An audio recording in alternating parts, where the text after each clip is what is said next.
Hey Robert, this video is for you about your tack. Last time I thought maybe you were talking about the power wire for it.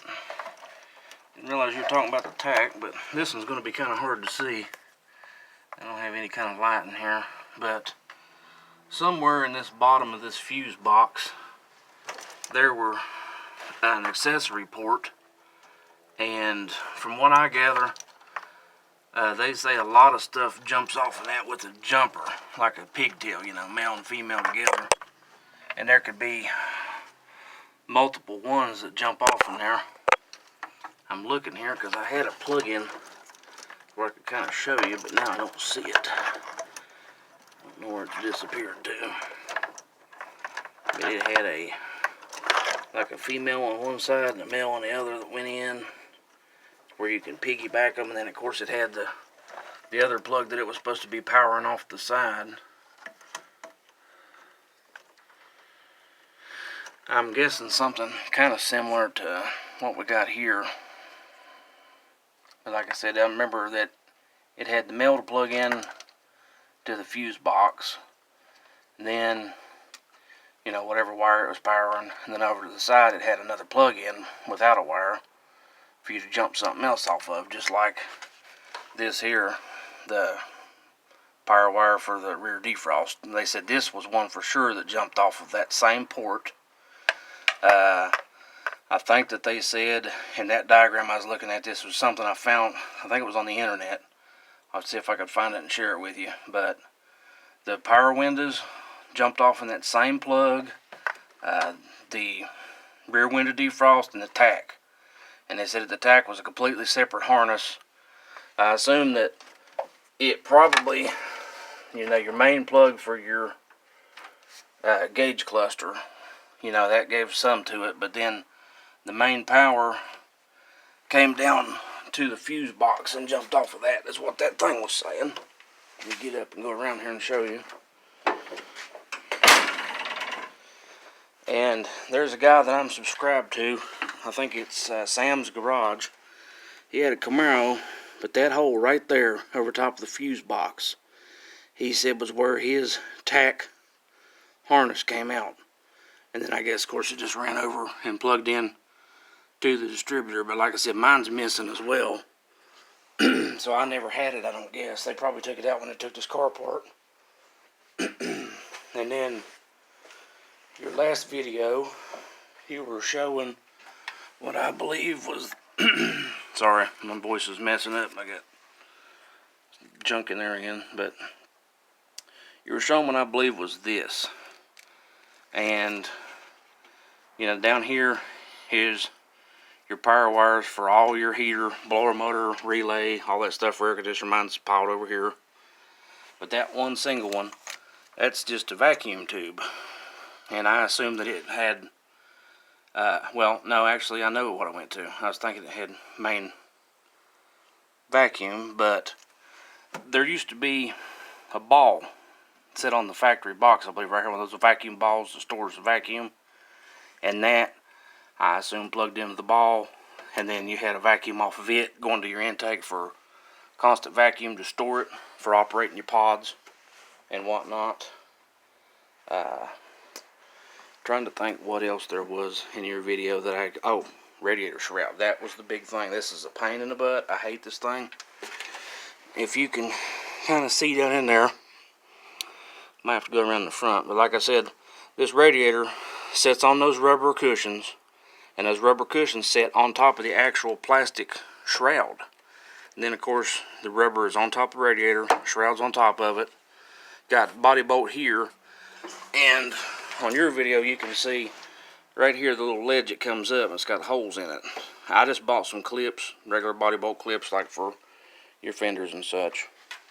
Clipped them in there and put those body bolts in. That's how mine's held. Down below there's two tabs in the bottom of it that go into the core support. This may give you a little better view. I just throwed some rubber cushions in that come off of something else. So what I don't like about mine is, you can see, and I noticed yours has a real thick back on one and skinny front. That's what mine needs. So I'm probably going to have to redo that. But yeah, it's a pain because the fan has to set, or the shroud, the radiator has to set on those rubbers, on the fan shroud, and then the rubber's on top, and then the fan shroud on top. And you had to put the whole freaking thing done in the car at once.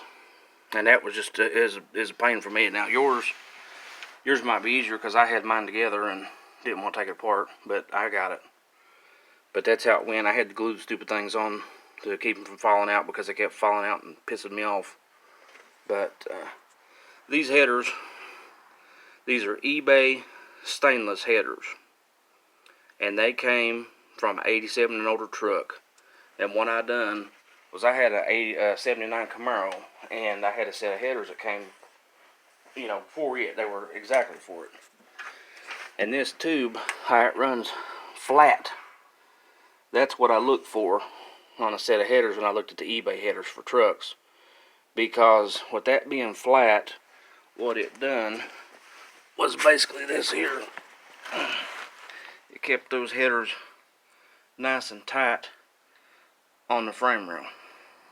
The truck headers, see if I can get under here, would actually hang probably about here, another inch lower. And the truck headers I'm referring to doing that are the ones that bar doesn't run straight back. They kind of angle downwards. They're like Flowtech headers, Summit headers, and they're for, I think 73 to 87 two-wheel drive, four-wheel drive trucks. So, like I said, if you look up a set of small block Chevrolet 70 to 81 Camaro headers, and you see the one that looks like this with that tube going like parallel, then that's what I've got here. And that's what I found works pretty good. Now, I seen your video this morning. You were talking about the rear headliner trim. Now, I had a heck of a time with my seatbelt things there. And then you can see the upper sail panel. And it just slides on there. And it's got the screw there for the coat hook. Screw back here. And one back there. And then my upper is just a piece of bent metal. And it just screws right into the roof all the way across there, just like the front one. And on these rear ones, I don't even have any screws in them. There's a screw there, and there's one there. On that side, that one's bent. This side I don't have because, like I said, I replaced this torque box. I got a bunch of junk piled up here, but maybe you can kind of see it better right there. That's that metal piece I was talking about. It comes down and just slips over top of your upper sail panel. And of course it's got a little slide clip that locks into the little metal channel that you were talking about. Here's something you might be able to help me out with if I can find it here. Let's see.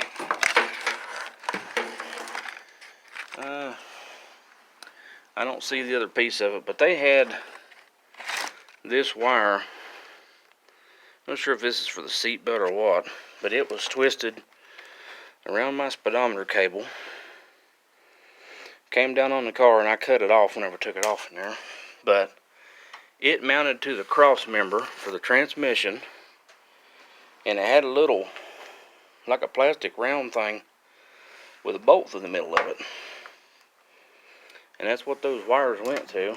Let's see if I can find the other part, but I have no idea what that thing goes to. I don't know if that was some kind of, I would think some kind of sensor or switch, but how in the world would it work the way it was set up? If I could find that piece, make it a lot easier. Like I said, I might have to make another video, but yeah, that's pretty much what we got. And then, coming up off from that, you got these long plastic pieces with the Y in the front. Same deal, the front one goes right across there. Your upper pillar trim. And I think the pillar trim has one screw right in that area, I believe it is. Other than that, it just sits in there, and you got the one screw in there. And then in here, on top of your heater box is where that vacuum line comes in. And it goes into all this mess, which is of course your vacuum pod goes on the back of your heater controls. And from what I looked at online, the white one goes to the pod in the back of the box. The yellow one goes to a pod that's inside there, which is a real pain because mine, the little rubber actually broke. And then the brown and the orange, the one went through into the wiper cowl for the flap vent out there, and then the other goes down to that pod. And then the last one in mine, gray one, blue one, whatever you want to call it, it's supposed to go to that one, but I don't have an end on it. I'm still waiting to make sure that that's right. I looked up and had for a, I think it was for 78, is what they said. So I wasn't sure if there's any difference, because, you know, this is 79. But I think that was the things you were looking for. Hopefully that's all of them. Well, hopefully I got it all, I should say. If you can think of anything else that you got a question about, then let me know. I'll be glad to come out and make another video and see what we can help you with. And if I find something that I'm wondering about, like I said, if I could find another bracket and get a video of it, I'll put it up. And just keep posting videos, man. They help a lot. And I hope that these are helping you.